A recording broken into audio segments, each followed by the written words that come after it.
Shock అయింది చాలు. ఈ లెటర్ చదువుకో.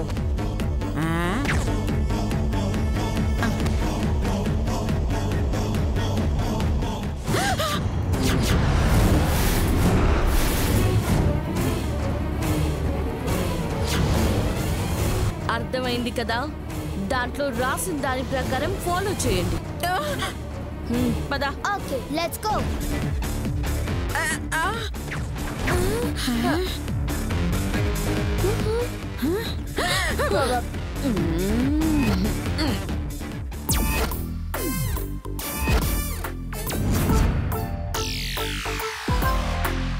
అత్తయ్య గారు, ఉన్నట్టుండి ఇంత సడన్ గా ఫారెస్ట్ తీసుకొచ్చారేంటి?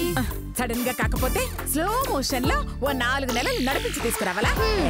ఇప్పుడు మాత్రం విమానంలో తీసుకొచ్చారా? నడిపించే కదా తీసుకొచ్చారు. అసలు అడవికి ఎందుకు తీసుకొచ్చావమ్మా? నా కర్మరా కర్మ. ఓ, దానికోసం వచ్చావమ్మా? అది ఇక్కడ దొరకదు కదమ్మా. ఏంట్రా అది? కర్మరా కర్మ.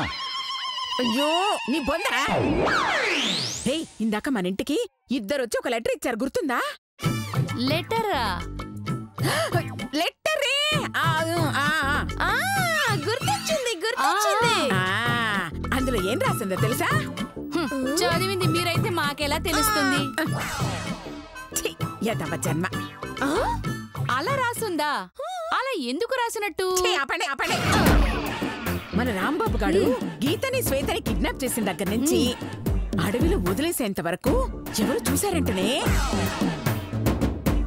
వీడి కిడ్నాప్ మొత్తం వీడియో తీశారంట. ఆ వీడియో పోలీసులకు ఇవ్వకుండా ఉండాలంటే 10,000 ఇవ్వాలని నన్ను బ్లాక్మెయిల్ చేశారే. ఆ సీడీ కావాలంటే అడవిలోకి రమ్మని చెప్పారు, అందుకే వచ్చాం.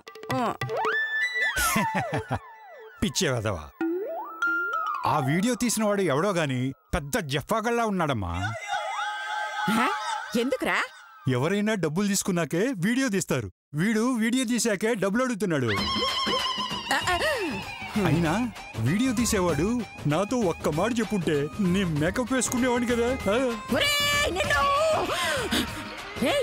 వాడేమన్నా నీ పెళ్లి వీడియో తీశాడనుకుంటున్నావా?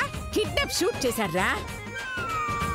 అది గనక పోలీసుల చేతిలో పడిందంటే నువ్వు నీతో పాటు నేను కూడా జైల్లో పడతాంరా. అమ్మో, అర్థమైంది అత్తయ్య గారు. కాకపోతే వాళ్ళు వీడియో తీసాము అన్నది నిజం.